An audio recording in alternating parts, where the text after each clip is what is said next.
মাগরিবের নামাজ, এশার নামাজ, ফজরের নামাজ আর জুম্মার নামাজ, অর্থাৎ যে সমস্ত নামাজে ইমাম সাহেব সূরা কেরাত জুড়ে পড়েন, যে সমস্ত নামাজে ইমাম সাহেব সূরা কেরাত জুড়ে পড়েন, এই সমস্ত নামাজে যখন ইমাম সাহেব সূরাতুল ফাতিহা পড়ে শেষ করেন তখন মুক্তাদিদের জন্য আমিন বলা সুন্নত। মুক্তাদিদের জন্য আমিন বলা সুন্নত। এই আমিন আসতে বলবো না জুড়ে বলবো? ইমাম শাফিঈর মযহাব মতো ইমাম জুড়ে বলার কথাও আছে। আগেই কইছি বাংলাদেশের মুসলমান শাফি মযহাব মতো আমল করে না হানাফি মযহাব মতো? হানাফি মযহাব মতো আমিন আসতে বলা সুন্নত। কাজে এখানে শাফি মযহাবও আছে বলাটা ফিতনাবাদী ছাড়া আর কিছু নয়। যে শাফি মযহাবের দেশ না, যে হানাফি মযহাবের দেশ। এখানে শাফি মযহাবের দোহাই দিলে চলবে না, এখানে হানাফি মযহাবের কথা বলতে হবে। ওই যে কইছিলাম একদল ফিতনাবাজ আছে, কয় তারাবির নামাজ 8 টাকা, মনে আছে? এরার দলের নাম কি? লামাযহাবী। এই লামাযহাবী দলের লোকেরা কয় আমিন আসতে বলা, আমিন জুড়ে বলা হাদিসে আছে। হাদিসে আছে আমিন জুড়ে বলার কথা। আবু হানিফায় কয় আসতে বলার কথা। আমরা আবু হানিফার কথা মানি না, আমরা হাদিস মানি।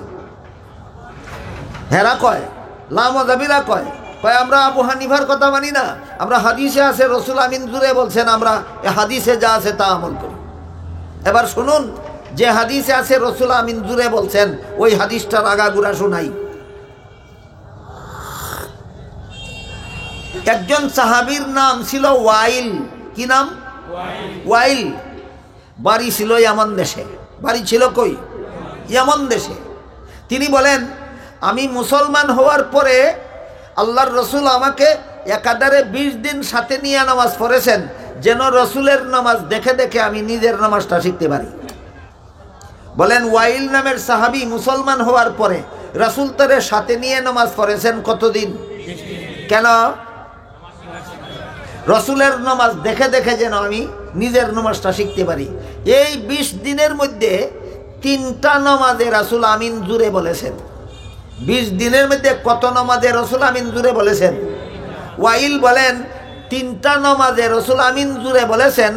আমার মতো নৌ মুসলিমকে শিক্ষা দেওয়ার জন্য যে ইমাম সূরা ফাতিহা পড়ে শেষ করলে মুক্তাদিদের আমিন বলতে হয়, রসুল যদি 2-3টা নামাজেও আমিন বলতেন না, আমিন বলতে হয় কথাটা আমি শিখতেই পারতাম না। এই 3 নামাজে রসুল আমিন জুড়ে বলেছেন। আমার মতো নৌ মুসলিমকে শিক্ষা দেওয়ার জন্য 3 নামাজ ছাড়া বাকি সবগুলি নামাজেই রাসূল আমিন আসতে বলেছেন। আসতে বলা সুন্নত হওয়ার কারণে। দেখেন একই হাদিস, এই হাদিসই আছে রাসূল আমিন জুড়ে বলেছেন, এই হাদিসই আছে রাসূল আমিন আসতে বলেছেন। বলুন, জুড়ে বলা আসতে বলা নামাজের মধ্যে নবীর আমিন জুড়ে বলা আসতে বলা দুনো কথাই একটা হাদিসে আছে কিনা? জুড়ে বলছিলেন কত নামাজে? কোন কারণে? নৌ মুসলিমকে শিক্ষা দেওয়ার জন্য। আসতে বলেছিলেন কত নামাজে? বাকি সব নামাজে। কেন? আসতে বলা সুন্নত হওয়ার কারণে। এবার বলুন, এই হাদিসের দ্বারা সাব্যস্ত হয় আমিন জুড়ে বলা সুন্নত না আসতে বলা সুন্নত?